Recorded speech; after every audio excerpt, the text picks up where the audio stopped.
अभी मोपा एयरपोर्ट पे मैं पहुंच गया हूँ। सबसे बड़ा लोगों का कन्फ्यूजन होता है नॉर्थ गोवा जाऊँ या साउथ गोवा जाऊँ, और अगर नॉर्थ जाना है तो कौन सा एयरपोर्ट, साउथ जाओ तो कौन सा एयरपोर्ट, फिर यहाँ से कौन कौन से मोड्स ऑफ ट्रांसपोर्ट हैं जो आपको ईजी होंगे।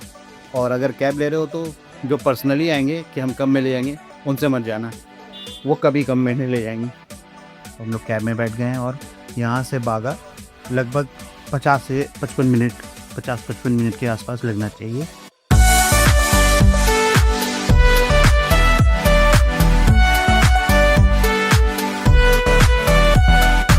हेलो एवरीवन एंड स्वागत है आपका ट्रैवल विद निखिल रोशन के एक और एपिसोड में। फरवरी में हमें मौका मिला गोवा जाने का। इस बार हमने सेलेक्ट किया मोपा एयरपोर्ट, जिसका पूरा नाम है मनोहर इंटरनेशनल एयरपोर्ट। इसका कोड है GOX। ऐसे तो रिकमेंडेड है कि अगर आप नॉर्थ गोवा जा रहे हैं तो आप मोपा एयरपोर्ट को सिलेक्ट करें, और अगर आप साउथ गोवा जा रहे हैं तो आप दाबोलिम एयरपोर्ट को सिलेक्ट करें। अब इसको हम आगे चल के एक्सप्लोर करते हैं और देखते हैं यहाँ पे और क्या क्या चीजें अवेलेबल है।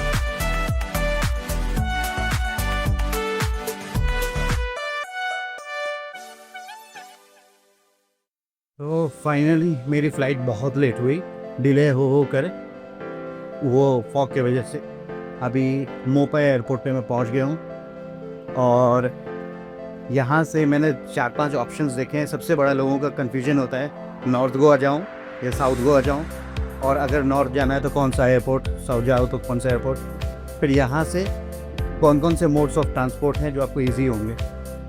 तो मैं फ़िलहाल तो टैक्सी ले रहा हूँ क्योंकि हमारी फ्लाइट डिले हो गई थी, तो मुझे जल्दी पहुँचना होगा टाइम सेव करने के लिए।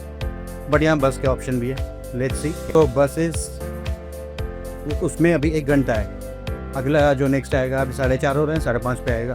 तो हम कैब ले लेते हैं, और गोवा माइल यहाँ का ऐप है, तो गोवा माइल के काउंटर पर चल के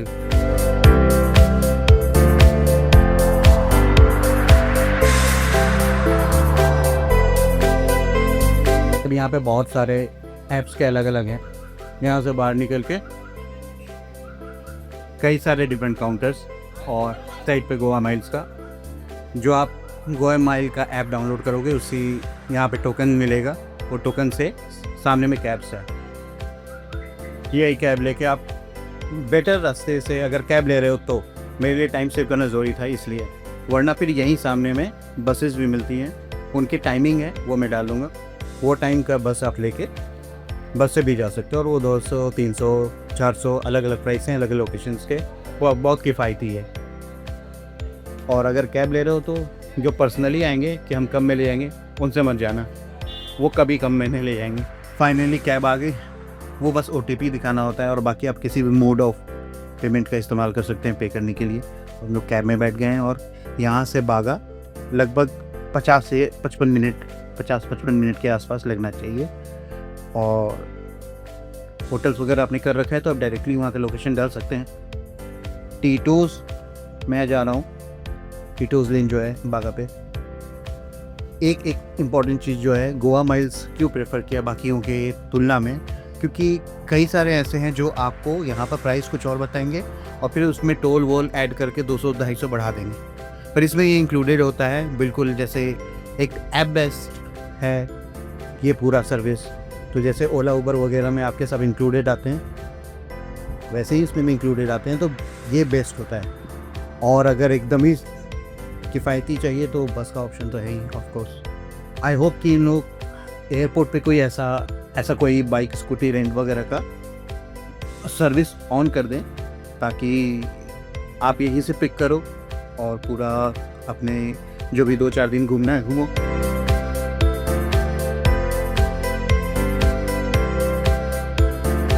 फाइनली हम वापस से मोपा एयरपोर्ट पहुंच गए हैं।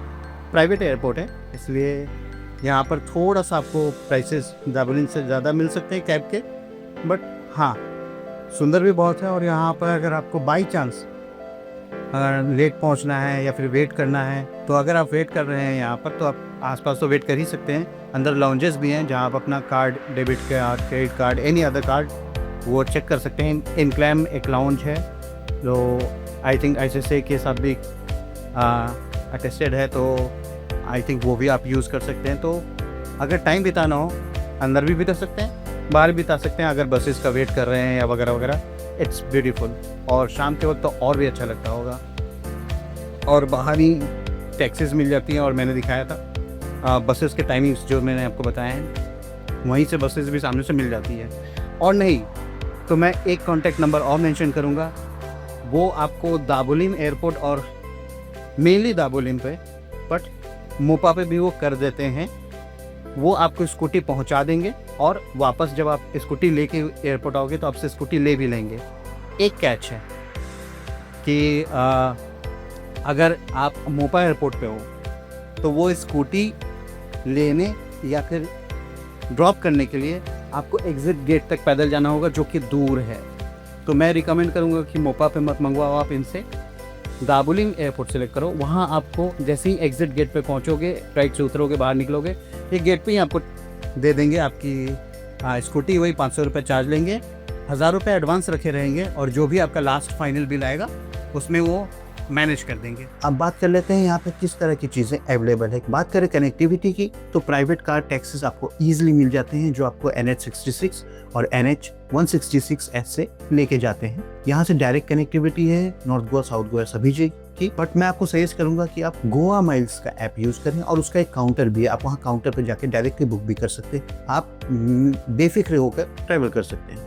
बसेस की बात करें तो यहाँ पर कदम्बरा ट्रांसपोर्टेशन यानी KTC की बसेस चलती हैं, और उनका एक टाइमिंग है जो आप मेरे वीडियो में लिस्ट में देख भी सकते हैं। मारगांव, सिंकरीम, कैलंगूट, मापुसा, पणजी, ये सब उन बसेस से ईजिली कनेक्टेड हैं। और अगर आप बस की टाइमिंग के हिसाब से चलते हैं, बस बुक करते हैं, तो आपका बहुत सारा पैसा सेव हो सकता है। ट्रेन की बात करें तो ये जो मोपा एयरपोर्ट है वो परनेम तालुका में पड़ता है। तो अगर आप परनेम रेलवे स्टेशन आते हैं तो वहाँ से आप एयरपोर्ट मोपा बहुत ईजिली पहुँच जाएंगे, जो कि शायद लगभग 12 किलोमीटर की दूरी पे है। यहाँ एयरपोर्ट पे जो मैंने नोट किया कि DG यात्रा ऐप भी अवेलेबल है। तो अगर आप लाइन्स से बचना चाहते हैं DG यात्रा ऐप यूज़ करके, तो वो भी आपके लिए बहुत अच्छे से संभव है।